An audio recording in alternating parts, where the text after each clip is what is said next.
damos la más cordial bienvenida a nombre de la Universidad de Jalapa al presente webinar a cargo de la Dirección de Posgrados, el cual lleva por título Efectos fiscales de la subcontratación laboral 2021, a cargo del maestro José Francisco Romero Valdés, del cual me permitiré presentar su síntesis curricular. El maestro José Francisco Romero Valdés estudió las licenciaturas en Contaduría y Derecho en la Universidad Veracruzana. Asimismo, cuenta con estudios a nivel de posgrado, obteniendo las especializaciones en Administración Fiscal, Auditoría Financiera y Administración del Comercio Exterior, todas ellas en la misma Universidad Veracruzana.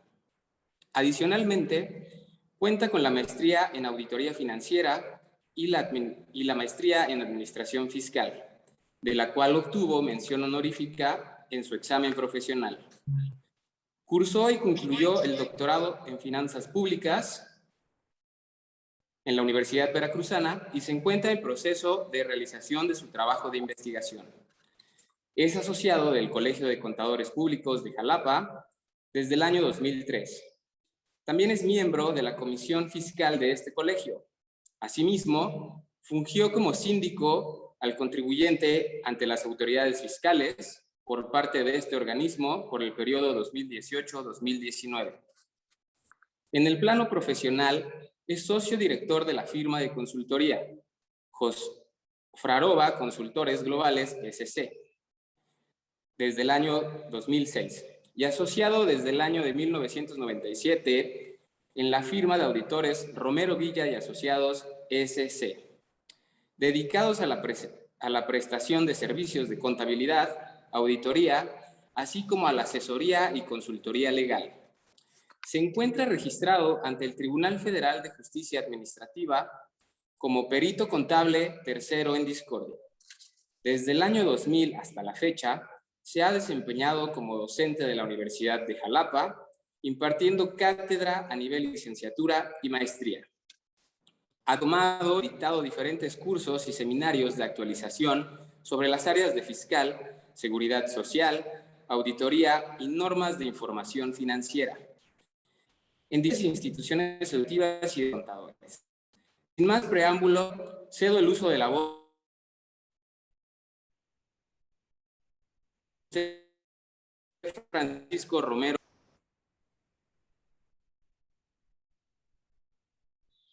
Hola, ¿qué tal? Muchas gracias.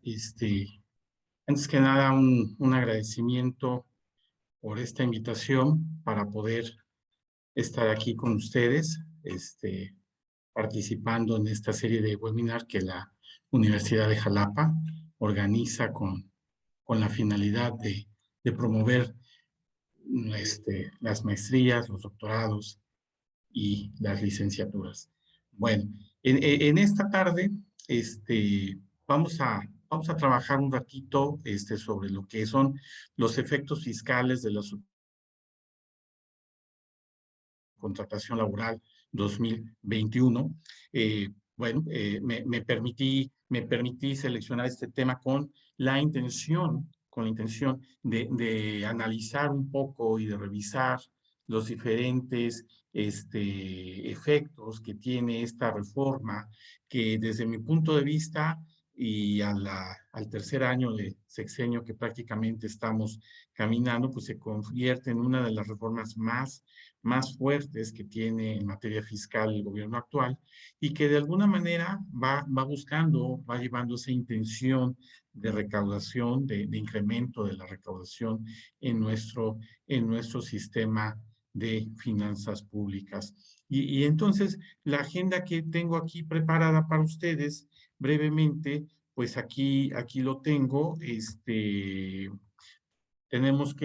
Vamos a revisar un poquito los antecedentes del outsourcing, los beneficios de la subcontratación, las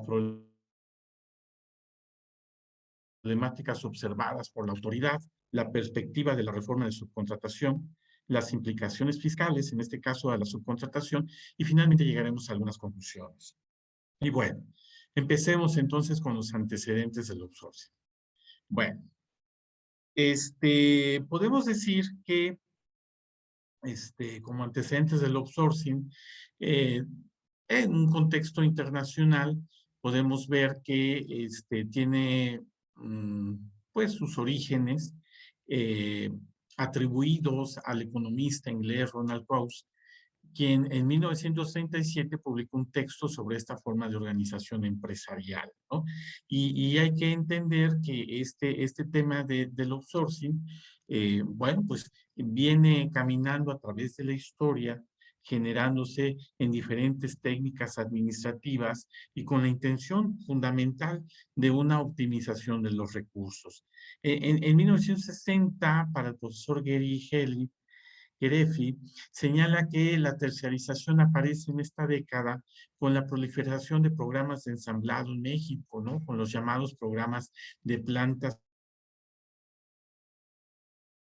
gemelas, ¿no? Con la finalidad de que se ensamblaba y se devolvían los productos a los Estados Unidos y de alguna manera se buscaba darle trabajo a las personas, a los trabajadores y que estos gozaran de algún salario, pero que finalmente el producto era devuelto al extranjero. Pero bueno, podemos ver también que en un concepto de lo que es el outsourcing, bueno, pues es una palabra de raíz inglesa, de origen inglés, que se compone de dos términos, el out y el source. El primero, que significa que es igual afuera, y el source, fuera de origen, fuente de origen. De tal manera que si lo quisiéramos traducir al español, pues podríamos decir que es el suministro desde el exterior o el aprovechamiento externo de bienes o servicios. Sin embargo, bueno, la legislación laboral retoma estos temas y finalmente, desde el año 2012 particularmente, lo identifica con temas de intermediación laboral, terciarización o inclusive la propia subcontratación, que es el tema del que hoy estamos hablando. Y bueno, aquí podemos ver que significa la contratación de organizaciones externas para realizar funciones que antes ejecutaban empleados de la empresa, el cual ha sido estimulado por los ejecutivos que desean concentrar las actividades en grandes beneficios laborales y fiscales. Y aquí en este se puede observar que, bueno, pues la idea es precisamente la optimización de los recursos, la optimización, y cuando hablamos de recursos, pues no nada más son de recursos materiales, económicos, sino también de recursos humanos. De tal forma que al contratar con un tercero al personal, bueno, se va buscando precisamente que si tenemos funciones que se realizan dentro de la empresa que son importantes, bueno, pues tratar de no desviar nuestra atención sobre lo que es lo importante y buscar que otras áreas sean realizadas por personal ajeno a a nuestra institución. Y entonces tenemos vamos a llegar al punto tercero, que son los beneficios de la subcontratación. Y bueno, aquí desde un punto de vista administrativo, debemos entender o debemos de comprender que el outsourcing o la subcontratación tiene como beneficio, como estrategia de reingeniería empresarial, orientar a una reducción de costos, la diversificación de servicios y la especialización en la actividad de la empresa. De tal manera que esto es todo un concepto de administración, el buscar esa reingeniería de procesos, esa reingeniería para hacer una disminución sustancial de los costos y una diversificación en los servicios. Pero también tenemos otro enfoque que podría ser agilizar y economizar los procesos productivos para el cumplimiento eficiente de los objetos sociales, ¿no? De tal manera que pues no solo buscamos una estrategia de reingeniería, sino también que esos procesos agilicen y busquen de alguna manera economizar de la mayor manera. Pero fiscalmente, ¿cuáles son los beneficios que se pueden tener con una subcontratación? Y aquí podríamos decir que son algunos. Por ejemplo, podríamos partir que hoy por hoy la subcontratación Uno de los grandes beneficios, y que inclusive dentro del estudio de la reforma que se llevó a cabo precisamente para la reforma de este 2021, pues uno de los puntos medulares en los que estuvieron atoradas las discusiones fue precisamente por la participación de los trabajadores en las utilidades de la empresa, ¿no? Uno de los grandes temas que no permitía que se llevara a cabo esta reforma. ¿Por qué? Porque, bueno, a través de una subcontratación se maneja de una forma más controlada, más planeada el hecho de la obtención de una utilidad a través de una empresa especializada y todo lo contrario, ¿no? Dentro de la empresa donde se cuenta las fuentes, las herramientas, las fuentes de trabajo, bueno, pues ahí se pueden concentrar las utilidades de tal manera que las utilidades que pudieran darse a los trabajadores, bueno, pues van a estar en un ente externo. Otro punto, también muy cuestionado por la autoridad, la disminución de aportaciones de seguridad social. Si bien es cierto, no debería ser así, y lo que sí podemos decir que diferentes estrategias que se manejaron por muchos años, durante muchos periodos, ejercicios fiscales, bueno, pues el hecho de que se daba de alta a los trabajadores con importes menores y esos importes propiciaban o daban la posibilidad de que se pagaran menos cuotas al instituto.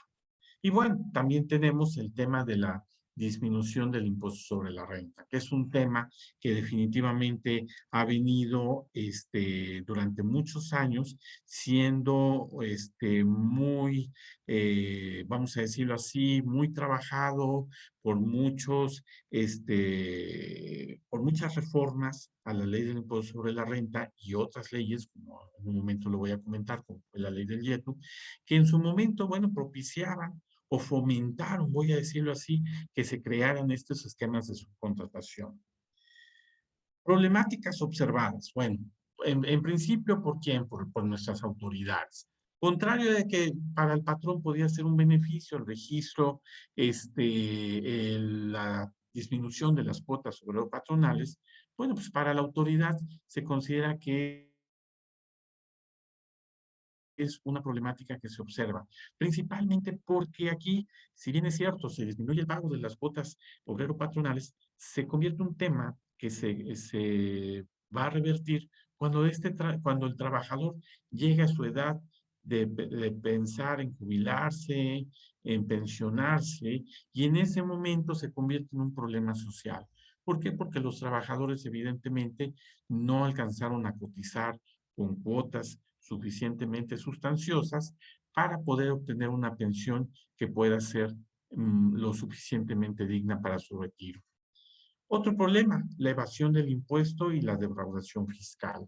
Se dio cuenta durante muchos años y específicamente, pues yo recuerdo, yo creo que desde el año 2008 para acá, estos temas se volvieron temas complejos en el sentido de que se empezaron a realizar operativos conjuntos en donde el Servicio de Administración Tributaria, las secretarías de finanzas de cada estado, el Seguro Social, e inclusive la Procuraduría en su momento, buscaban hacer ese tipo de operativos con la finalidad de ir en búsqueda de que este tipo de estrategias de evasión de impuestos no defraudaran al fisco. No obstante, vuelvo a insistir, el marco fiscal que ha existido en los últimos años, pues fue un marco que alentaba precisamente este tipo de prácticas. En un momento lo señalaré. Otro problema, la simulación de la relación laboral que se estaba presentando, pues era un fenómeno constante, continuo, y en donde definitivamente propiciaba que en un momento dado el trabajador no tuviera de alguna manera bien definido, bien claro quién era su patrón. Otro punto que se comenta era la competencia desleal entre los patrones. Esto significaba que no pudiera haber una estandarización en los salarios y de alguna manera el hecho de que algún patrón pudiera, al amparo de una evasión de impuestos o de una defraudación, pudiera dejar de pagar impuestos, dejar de pagar cuotas obrero-patronales, pues hacía que fuera mucho más competente y poder de alguna manera estar en un estado diferente. Y bueno, todo esto ha sido analizado durante muchos años. No podemos decir que hoy la reforma que tenemos sea producto de un estudio reciente, sino que esto data de muchos años. Podríamos decir que la subcontratación inicia, propiamente dicho, dentro de la legislación, específicamente en la Ley Federal de Trabajo, en el año, con la reforma de la Ley Federal de Trabajo del 30 de noviembre del 2012. Sin embargo, como ya lo decíamos hace rato, la subcontratación, al menos en un aspecto fiscal, data yo creo que de al menos unos 25, 30 años, en donde se vino estableciendo durante muchos años la posibilidad de hacer esa subcontratación y de manejar a través de tercero un outsourcing y llevarse para allá al personal y tener en un, en un tercero la contratación de todos los trabajadores en aras de poder llevar a cabo el concepto de protección patrimonial que muchas veces se manejó. Y entonces aquí podemos recordar que antes de precisamente del 2012, pues por allá al amparo de la ley del impuesto sobre la renta, que estuvo vigente entre el año del 80 y de 1980 y el 2002, pues esa ley que estuvo vigente hasta el 2001, pues era muy benévola principalmente para empresas como sociedades cooperativas, en donde se creaba una empresa, un outsourcing a través de una sociedad cooperativa y gozando de inclusive de exenciones para personas morales, que estas cooperativas las gozaban, bueno, pues tenían la posibilidad de hacer esa forma de triangulación de intermediación y de subcontratación laboral y alcanzando precisamente estos efectos. Posteriormente, del 2002 para el 2008, viene un proceso en donde, si bien lo voy a decir así, para nosotros no tenía mucho efecto las sociedades en nombre colectivo y las sociedades en comandita simple, puesto que para el derecho mercantil ya habían caído en desuso. Lo cierto es que se convierte en un escenario muy propicio para, precisamente bajo la ley del 2008, del 2012 al 2008, 2010, se convierte en un terreno muy fértil precisamente para el manejo de la subcontratación laboral y en donde a los trabajadores, de tenerlos en un concepto de trabajadores, se les denominó ahora socios y se les pagaba bajo el concepto de alimentos. Y si nosotros nos íbamos a la ley vigente del impuesto sobre la renta en su momento, pues decía que el concepto de alimentos estaba exento de ICR. Y entonces vuelvo a insistir, la ley ha sido muy prolífera para que precisamente se generen estos escenarios. Después, en el 2008, ya acotando un poco más, del 2008 al 2014, previo a la ley del impuesto sobre la renta que tenemos vigente en este momento, pues todos deben de recordar, y los que no, seguramente lo van a estudiar en algún momento, pues estuvo vigente la ley del impuesto empresarial a tasa única. Y para los que en su momento lo tuvimos la oportunidad de verlo, pues era una ley que no permitía la deducción de las nóminas, sino que te decía, bueno, las nóminas no serán deducibles para la determinación de este impuesto como una deducción, pero sí como un acreditamiento sobre el impuesto determinado. Y entonces ahí, con una mecánica de un impuesto muy complejo como fue el IETU, este, pues muchas empresas decían, bueno, pues ¿qué caso tiene que yo mi nómina la tenga yo y no la pueda yo deducir al 100%? Entonces, en aras de que era la ley, permitía la deducción de los servicios, entonces, pues se manejaban estas subcontrataciones y entonces la ley fomentó, voy a decirlo así, fomentó mucho la creación de la subcontratación. Y bueno, vamos a decirlo así, llegamos al 2012 con la reforma del gobierno del presidente Felipe Calderón, y aquí es donde se legisla por primera vez y se señala que puede existir la subcontratación. Y entonces, obviamente, pues teníamos una ley vigente del YETU, una ley federal del trabajo que fomentaba la subcontratación, pues obviamente esto prevalece en un marco jurídico que antes bien de regularse, pues de regularse para poderse acotar, pues se fomentó más. Hoy por hoy, 8 años después prácticamente, tenemos la reforma que viene precisamente a convertirse en un acotamiento a la subcontratación y en donde definitivamente hace que esta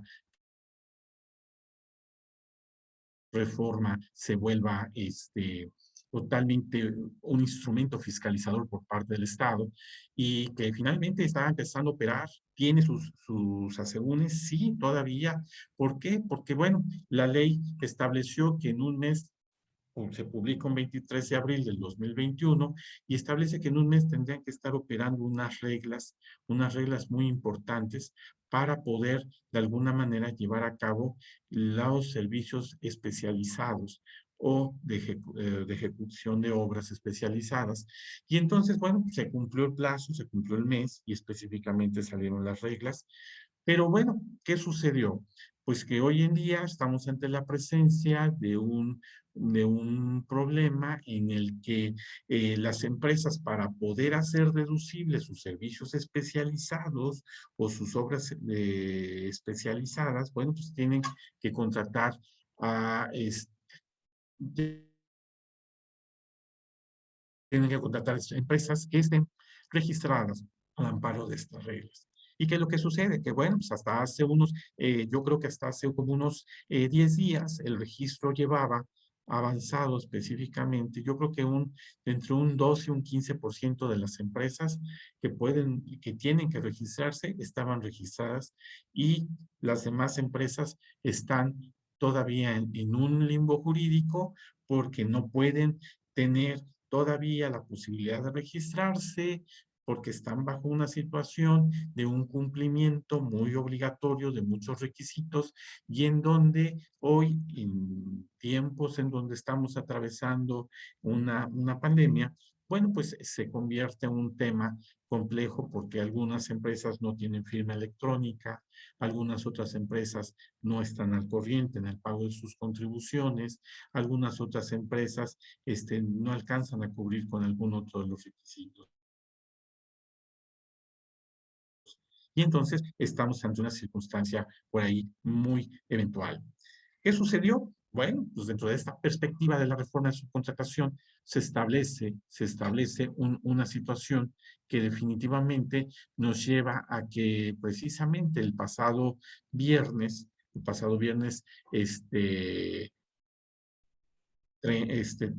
30 de julio, se reúne la Comisión Permanente del Congreso y deciden dictaminar para que el sábado 31 de julio se publicara específicamente una ampliación para que precisamente este inicio de vigencia de la reforma del 23 de abril, pues entrara, en lugar de posponerse, que entrara en vigor el 1 de agosto para el caso de los servicios especializados, entrar en vigor hasta el 1 de septiembre.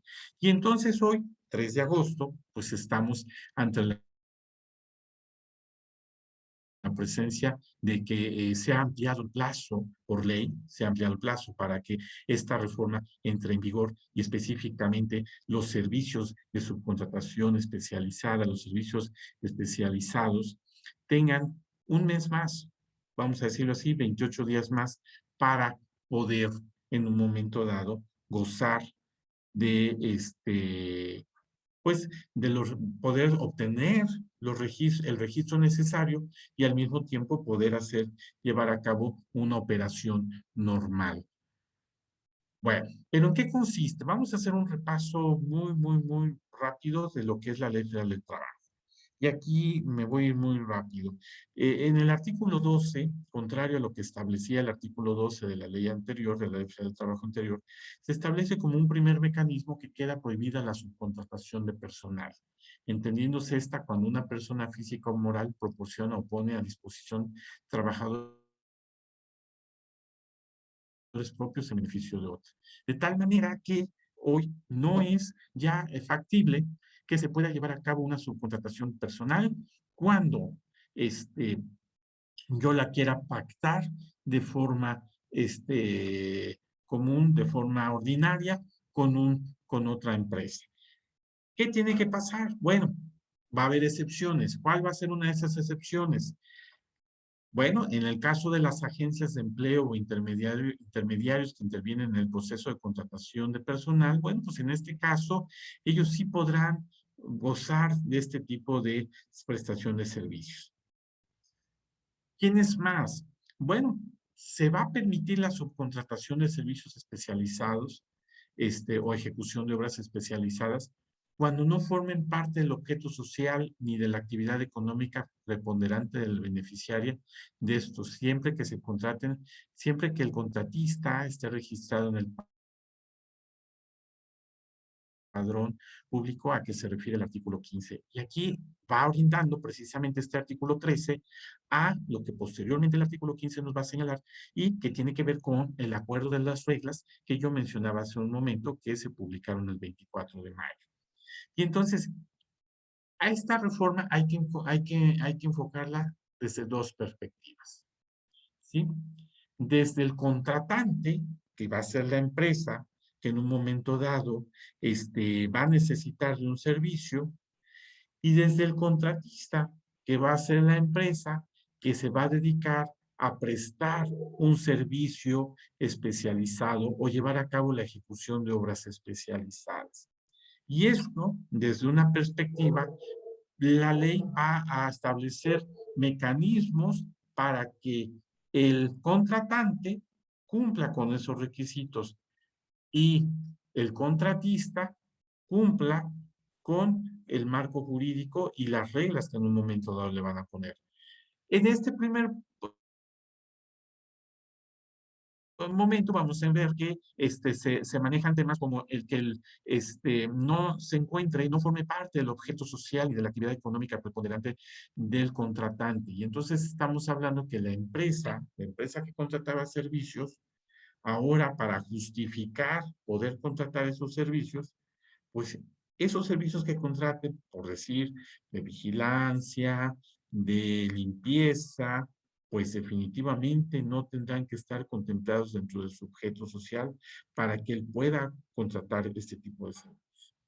Bueno, y aquí vamos a ver algunos casos. Por ejemplo, aquí tenemos una empresa A, que es el contratante, tenemos una empresa B, que es el contratista, tenemos un trabajador, aquí levantando el brazo. Y bueno, ¿cuál va a ser el caso? ¿Cuándo sí va a ser necesario cumplir con este requisito del artículo 13, 15 y cumplir con las reglas y irse a inscribir forzosamente a la Secretaría del Trabajo?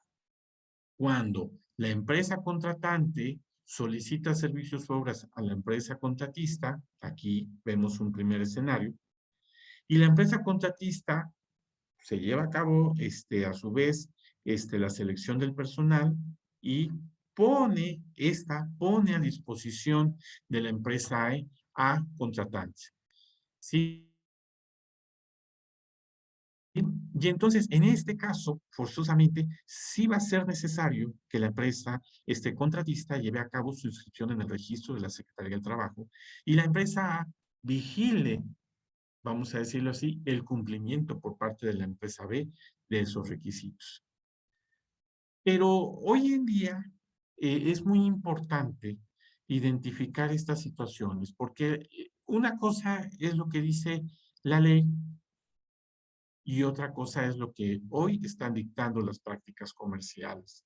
Y las prácticas comerciales hoy están señalando que muchas veces la empresa contratante A este, va a solicitar una serie de servicios y si bien es cierto, la empresa B la empresa contratista, debería de tener dado de alta su registro, no en todos los casos es necesario.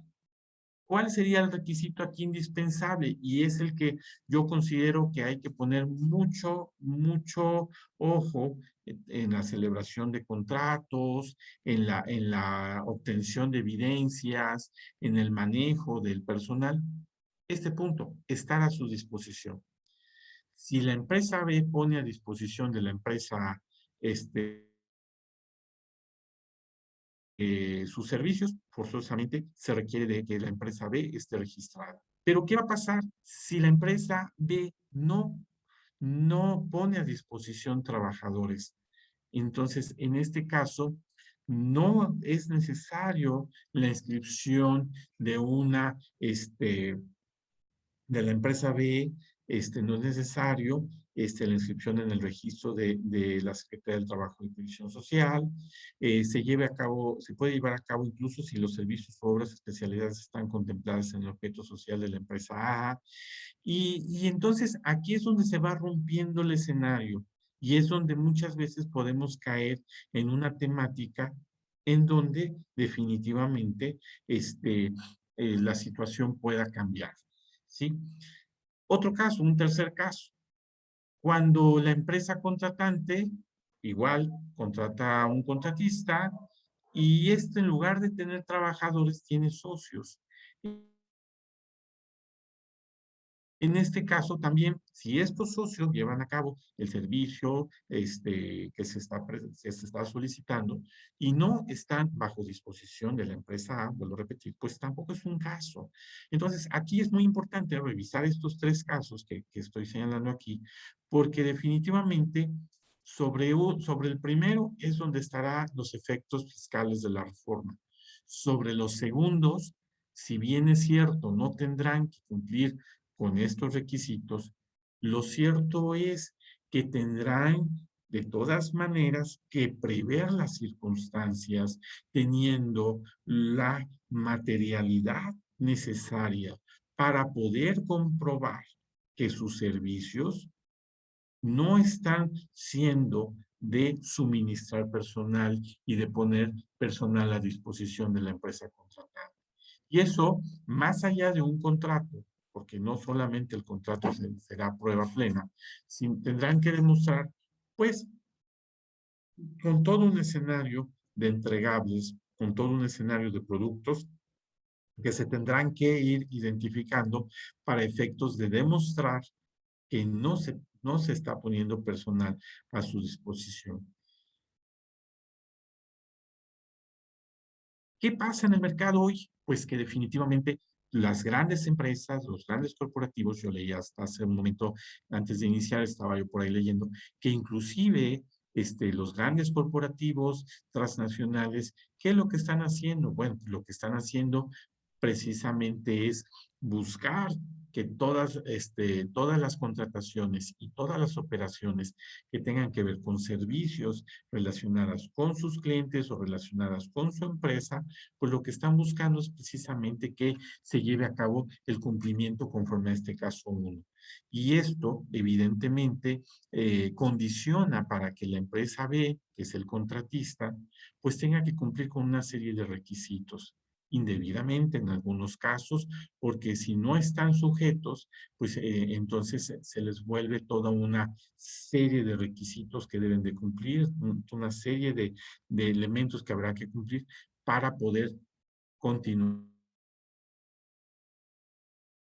con sus operaciones y con su trabajo. Y esto se vuelve un poco complejo porque ante vamos a decir así, ante la situación que está predominando, pues no va a quedar otra más que las empresas pequeñas se tengan que ajustar a este modelo que está buscando la ley.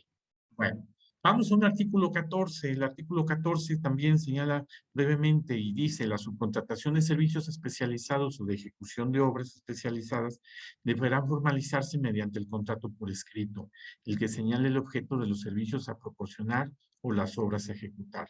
Y aquí es muy importante porque ya te está dando la ley un pequeño, gran tip. ¿Qué debemos de tener forzosamente celebrado? Pues un contrato por escrito. Si no hay contrato, como normalmente se hace hacia la idiosincrasia mexicana, si no se tiene un contrato, pues evidentemente no vas a tener forma de demostrar que estás llevando a cabo un servicio especializado o una ejecución de obra especializada. Por lo tanto, importante. Ahora, otro punto importante, el que tengas un número aproximado de trabajadores que participen en el cumplimiento de dicho contrato. ¿Y qué tendrá que decir? Bueno, pues tengo un número de X de trabajadores, pero esos trabajadores cumplen con tal función, realizan tales actividades, etcétera, etcétera. Bueno,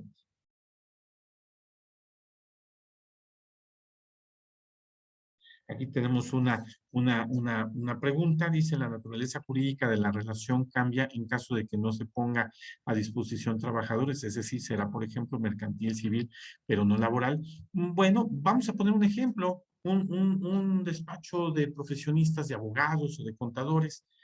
Si están prestando un servicio, pues ahí la naturaleza forzosamente sería de naturaleza mercantil y cambia y no tendría que caer en un tema laboral. Pero aquí el punto es que el contrato no esté especificando que va a poner este personal a disposición de la empresa, porque si aún siendo de naturaleza civil, si incurre en una situación como esta de estar prestando personal para llevar a cabo ciertos procedimientos contables o ciertos procedimientos de contratación o ciertos procedimientos dentro de la empresa, ciertos servicios litigiosos dentro de la empresa, bueno, pues entonces ya no es una prestación de servicios, vamos a decirlo así, nata, sino que estamos hablando ya de un servicio especializado que se está subcontratando. Gracias por la pregunta. Bueno, vamos entonces, seguimos con este tema, vamos rápidamente al artículo 15, y entonces aquí la ley del trabajo señala que deben dice, las personas físicas o morales que proporcionen servicios de subcontratación deberán contar con un registro ante la Secretaría del Trabajo y Previsión Social. Ese registro normalmente está siendo ubicado como REPSO, ¿no? El Registro de Personal de Servicios Especializados. Y entonces dice, para obtener el registro deberá acreditar estar al corriente en sus obligaciones fiscales y de seguridad social. Y aquí está uno de los primeros candados. Deberá estar al corriente de sus obligaciones fiscales y de seguridad social. ¿Qué era lo que pasaba con esas empresas que prestaban servicios de subcontratación y que no estaban normalmente al corriente de pago de sus impuestos? Bueno, pues normalmente se iban haciendo ahí una inmensa bola de nieve y al final del ejercicio, pues a lo mejor esas empresas se convertían en empresas que desaparecían y evidentemente nunca pagaban sus impuestos y nunca estaban al tanto al corriente de sus contribuciones. ¿Se ha señalado algún concepto de definición de servicios especializados o qué se entiende para efectos legales como servicios especializados? Nos pregunta aquí Marco Cancino. Bueno, ha sido dentro del concepto de ley, los servicios especializados solamente alcanzaron a decir lo siguiente. El tipo de servicio especializado es aquel que no esté contemplado dentro del objeto social de tu empresa. Por lo tanto, el servicio especializado es aquel que tu empresa no tiene la forma, la infraestructura para llevar a cabo, realizarlo, y por lo tanto tú reconoces tácitamente en tu objeto social que no lo puedes hacer. Yo decía hasta hace unos semanas antes de que salieran las reglas, porque ya finalmente en las reglas también por ahí manejaron un concepto similar al que te acabo de mencionar, Marco, que era un tanto de inseguridad jurídica el hecho de que no se mencionaba un concepto de servicios especializados. Sin embargo, bueno, pues las reglas lo vinieron a manejar o lo vinieron un poquito a clarificar. No quiere decir que estamos 100% claros en lo que sería un servicio especializado, pero en las reglas lo que vinieron a manifestar es que contratante no debe de tener en su objeto social o en su actividad, la actividad que va a subcontratar.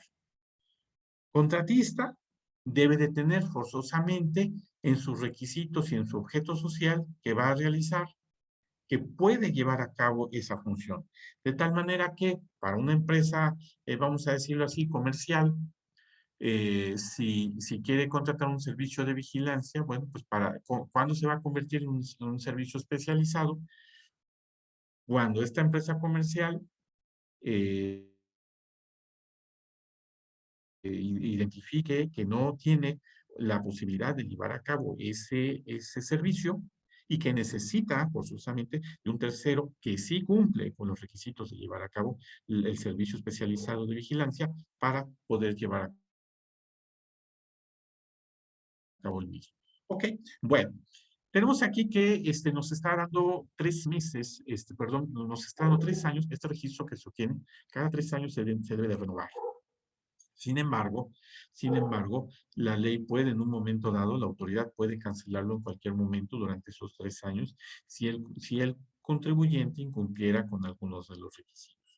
Para obtener ese registro, deberá de presentar su solicitud y tendrá 20 días para poder en un momento dado obtener una respuesta favorable. En caso de que no la obtuviera, tiene 3 días siguientes para la presentación de un escrito en donde solicite si su solicitud de registro para estar dentro de las empresas del REPSEP puede en un momento dado participar. Y aquí es muy importante porque es donde muchas empresas, al no cumplir con los requisitos, pues están teniendo ahí problemas, están ahí atorando para la obtención de este tipo de trámite. Dice, transcurrido dicho plazo, sin que se notifique la resolución, se tendrá por efectuado el registro para efectos legales. Es decir, si pasados los 20 días y nosotros manifestamos nuestra aclaración, si no se notifica una resolución, entonces se podrá considerar que fue legalmente. Dice, la Secretaría del Trabajo y Previsión Social negará o cancelará en cualquier tiempo, lo que les decía yo hace un momento, el registro de cualquier persona física moral que no cumpla con los requisitos previstos en esta ley. Quiere decir, yo te lo puedo entregar o te lo puedo negar en un momento o te lo puedo otorgar, pero si en un momento dado yo identifico que tú eres una empresa que está incumpliendo con los requisitos, te lo puedo cancelar posteriormente. Dice, las personas físicas o morales que obtengan el registro a que se refiere este artículo quedarán inscritas en un padrón que deberá ser público y estar disponible en un portal internet. De tal manera que si yo soy una empresa que necesito un servicio especializado, podré acudir a ese padrón y podré seleccionar a la persona que quiero contratar, con la que yo quiero cumplir. Y de alguna manera me estoy respaldando que estoy contratando un servicio especializado, que está registrado y que está totalmente en regla sus papeles. Dice, la Secretaría del Trabajo y Previsión Social expedirá las disposiciones de carácter general que determinen los procedimientos relativos al registro a que se refiere. Y estas reglas, bueno, pues aquí simplemente les pongo el artículo 8 de este acuerdo, que es donde se dieron a conocer las disposiciones de carácter general. Y hago mención de este artículo 8, en donde te menciona que lo que debes de hacer para poderte registrar. Haciendo mención, te vas a ir a la página repse.secretaría-del-trabajo-y-previsión-social.gov.mx y deberás de cumplir con una serie de requisitos. Aquí simplemente puse algunos, por señalarlos. Requisito indispensable, firma electrónica vigente. Si la firma no está vigente, si la firma se te revoca, si la firma te la cancelan por falta de pagos, definitivamente no podrás inscribirte en este padrón. Otro requisito que podría estar ahí, pues el registro patronal, estar al corriente en el pago de tus contribuciones, pago de IMSS, pago de impuestos sobre la renta, pago de impuestos al valor agregado. Es un tema por ahí interesante, el inciso G, la geolocalización. O sea que yo sí tengo que estar localizable si soy un prestador de servicios. Más allá de lo que podamos imaginar, nos está pidiendo un requisito ahí muy, muy extraordinario y muy eventual. Hasta hace un par de meses, la gente se estaba amparando por estos temas de la geolocalización, porque no querían estar, que se diera a conocer su geolocalización a través de su teléfono celular. Y entonces se dan cuenta, si tú te amparaste, pues no puedes obtener este requisito. Entonces, cuidado, porque las reglas trajeron una serie de requisitos adicionales a lo que inclusive la propia ley está mencionando. Y aquí está un punto importante que lo señala al final. Los servicios o obras especializados que deseen registrarse deberán estar contemplados dentro de su objeto social. A contrario censo, la empresa que solicita el servicio no debe de contemplar en sus estatutos. La empresa que presta el servicio sí lo debe de contemplar. Y entonces aquí tenemos que irlo visualizando desde las dos perspectivas. El que contrata y el que recibe, el que contrata el servicio y el que otorga el servicio. Y bueno, sin más preámbulos, vamos a irnos, pues ya se nos está yendo un poquito el tiempo, a las implicaciones fiscales de la subcontratación 2021. ¿Y cuáles son las, brevemente? Bueno, vamos a mencionar específicamente Código Fiscal de la Federación, artículo 15D. No tendrán efectos de deducción o acreditamiento los pagos de contraprestaciones realizados por conceptos de subcontratación personal. Si yo estoy en el supuesto de subcontratación personal y la estoy realizando al amparo del artículo 12, que ya de la Ley Federal del Trabajo, que ya lo leímos y lo revisamos, me lo está prohibiendo, o finalmente alguna implicación que se derive conforme a lo que establece este artículo 15D, es decir, tengo ahí un trabajador que lo doy de alta como patrón y ahora me sigue va a prestar servicios, o estoy llevando a cabo alguna cuestión en particular muy específica, pues definitivamente no podré llevar a cabo una operación de esta naturaleza y caeré en el tema de que no tendrá efecto fiscal para deducir para efectos del impuesto sobre la renta y para hacer un acreditamiento para efectos del impuesto al valor agregado. Se podrá dar por efectos fiscales, sí se les dará efectos fiscales a los pagos o contraprestaciones, y aquí dice muy claramente, por subcontratación de servicios especializados o la ejecución de obras especializadas que no formen parte de objeto social ni de la actividad económica preponderante de la beneficiaria de los mismos. Y aquí volvemos al mismo. Si yo contrato, cumplo, no está dentro de mi objeto, yo contrato a una empresa que sí está cumpliendo con esos requisitos, bueno, entonces en ese caso sí podré darle un efecto fiscal. Problema de responsabilidad solidaria que nos maneja el código fiscal. Dice, en el caso de todas las contribuciones que se causen a cargo de los trabajadores con los que se presta el servicio. Yo contrato una empresa y si esa empresa no paga las contribuciones, yo soy responsable solidario sobre las contribuciones causadas por esos trabajadores. ¿Ok? Un artículo más que no puse aquí, el 108 del Código Fiscal de la Federación, el elevar precisamente a delito de defraudación fiscal el hecho de llevar a cabo alguna de las actividades que señala el artículo 15D. Es decir, llevar a cabo una subcontratación o simular que estoy llevando a cabo una subcontratación especializada y finalmente no lo sea. En esos casos estoy incurriendo en un delito de defraudación fiscal. Para efectos de la ley del impuesto sobre la renta, ¿qué requisitos me establece? Bueno, un requisito para que pueda yo hacer deducible, bueno, que el contratante deberá verificar cuando se efectúe el pago de la contraprestación por el servicio recibido, que el contratista cuenta con el registro a que se refiere el artículo 15 de la Ley Federal del Trabajo. Evidentemente, si yo hago una subcontratación especializada, yo tengo que verificar que el contratista está cumpliendo con esta disposición. Otra obligación dentro del artículo 27. Obligación del contratista, dice, obtener copia de los comprobantes fiscales por concepto de pago. Y aquí es muy importante que yo, contratante, le solicite la copia de los pagos al IMSS, de las retenciones y de los impuestos que el contratista haya realizado. De tal manera que yo tengo la necesidad de cerciorarme que el contratista está cumpliendo con sus obligaciones fiscales. Si no, estamos ante el supuesto que sería un no deducible. Partidas no deducibles. Dice, el impuesto que se traslade por los servicios a que se refiere el artículo 15D, primer párrafo del Código Fiscal, no será acreditable en términos de la presente ley. Bueno, aquí no será deducible y no será acreditable el impuesto al valor agregado cuando no se cumplan los requisitos que establece el artículo 15 del Código Fiscal de la Federación. Ahora, una reforma que en el año 2020 entró y que también ha estado muy de la mano con esto, pues es el tema de la famosa retención del 6% del impuesto al valor agregado que había que hacer a todas las empresas que prestaran servicios. Bueno, hasta ahorita iba a estar vigente hasta el 1 de agosto. Bueno, pues ya va a estar vigente hasta el 1 de septiembre. A partir del 1 de septiembre se tendrá que derogar. ¿Qué quiere decir?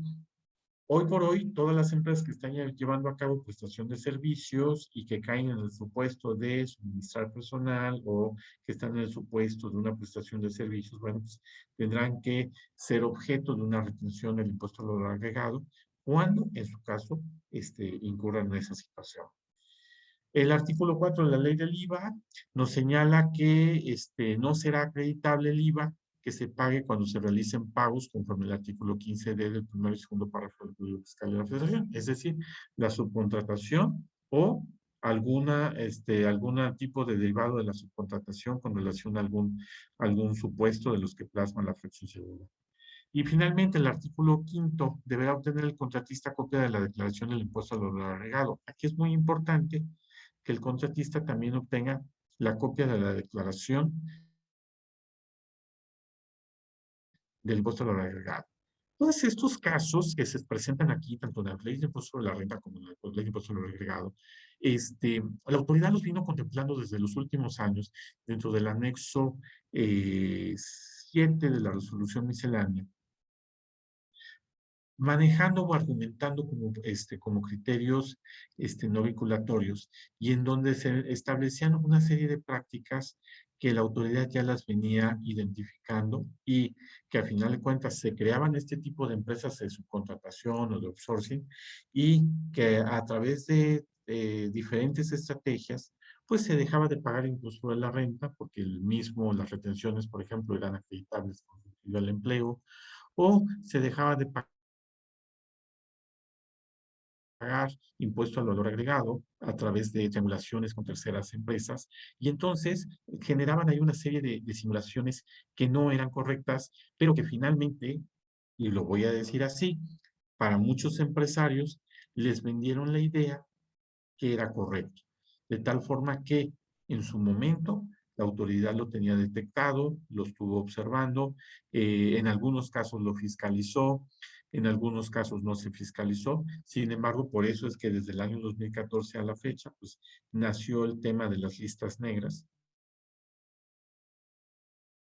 el 69B que entró en vigor en el Código Fiscal de la Federación y que a partir de ahí ha sido un indicador para no caer en la lista negra y las empresas que quieren realizar operaciones sanas, bueno, pues lo primero que cumplen es que no tener operaciones con ninguna empresa que esté en esta lista.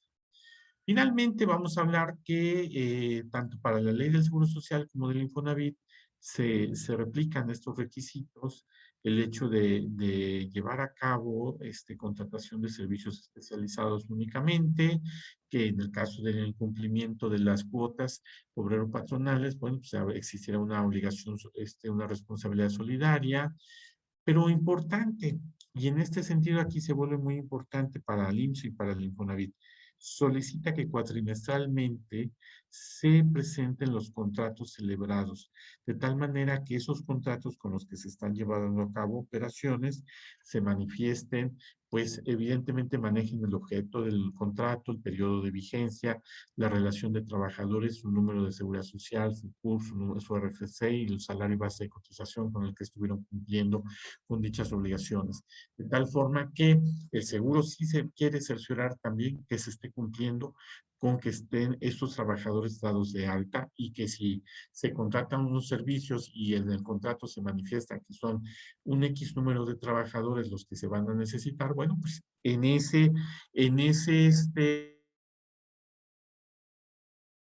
tenor se cumpla con los trabajadores que se indicó que iban a utilizarse para la prestación de servicios especializados.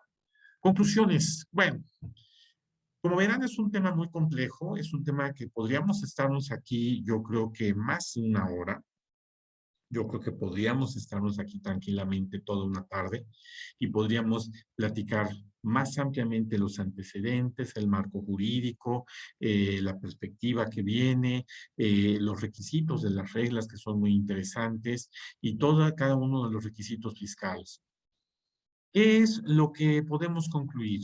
Bueno, hoy en día es muy importante que este tipo de operaciones se celebren bajo el amparo de un contrato y que ese contrato sea por escrito, como primer punto. Como segundo punto, que verdaderamente se contraten servicios u obras especializadas. Es decir, hoy por hoy, no tratar de contratar servicios que no sean especializados o que no sean obras especializadas, nos puede hacer incurrir en una simulación de actos y que de alguna manera podemos tener alguna sanción tanto económica o como penal si pretendemos hacerlo. 3, poner a disposición a los trabajadores del contratante. El punto yo creo que más esencial que se debe de cubrir. Si yo, empresa de servicios, voy a poner a disposición trabajadores en favor del contratante, pues esa es la prueba evidente por la cual definitivamente se está haciendo una subcontratación. 4, la inscripción en el REPSE ante la Secretaría de Trabajo y Previsión Social por parte de las empresas contratistas. Importante punto que se debe de cumplir para efectos de poder llevar a cabo operaciones, en principio, operaciones comerciales, y en un segundo punto, que esas operaciones puedan tener un efecto fiscal, tanto para deducción como de acreditamiento en materia de impuesto sobre la renta o de impuesto al valor agregado. Punto fiscal importante. Si yo hago subcontrataciones y esas subcontrataciones no son con los requisitos anteriores, no tendrán efectos fiscales ni para la deducción ni para el acreditamiento y por lo tanto podré tener problemas en la determinación de contribuciones y a lo mejor la autoridad puede en un momento dado determinarme contribuciones omitidas en el amparo de una revisión o de una auditoría fiscal. Finalmente, algo que hay que llevarnos para la conciencia y para la mente y para el análisis a profundidad de esto. Se comete el delito de defraudación fiscal para la simulación de prestación de servicios especializados o la ejecución de obras especializadas. Si se incurre en una simulación, si se incurre en prácticas indebidas, bueno, pues es muy probable que estemos cometiendo un delito de defraudación fiscal. Y en ese sentido, hay que tomarnos la ley muy en serio porque finalmente yo siempre lo digo cuando estamos en clase, cuando tenemos ahí la posibilidad, afuera nos ofrecen cualquier tipo de servicio, un mundo de prestadores de servicios nos pueden ofrecer un mundo de servicios, un mundo de estrategias, un mundo de alternativas fiscales. Pero lo importante precisamente es nosotros tener un criterio ético, un criterio formativo, un criterio que nos permita identificar esas supuestas prácticas con los grandes beneficios fiscales, porque bueno, de alguna manera, si nosotros no las detectamos, podemos nosotros ser parte de esa simulación y por ende parte de una comisión de un delito de defraudación fiscal. Solamente resta decirles que el delito de defraudación fiscal últimamente está asociado con la delincuencia organizada y los delitos de delincuencia organizada, pues sabemos que son parte del tema de la extensión de dominio que tanto se ha estado discutiendo desde hace un par de años a la fecha. Creo que por mi parte sería todo. Con esto concluiría yo esta presentación breve. Creo que me extendí un poco más el tiempo, pero quedo a su disposición por cualquier pregunta o cualquier comentario que quieran ustedes realizar. Bueno, maestro, pues muchísimas gracias por tan brillante disertación sobre los efectos fiscales de la subcontratación laboral 2021. Y bueno, pues de esta manera damos por concluido el presente webinar. Agradecemos la presencia de todas y todos. Universidad de Jalapa, saber para trascender.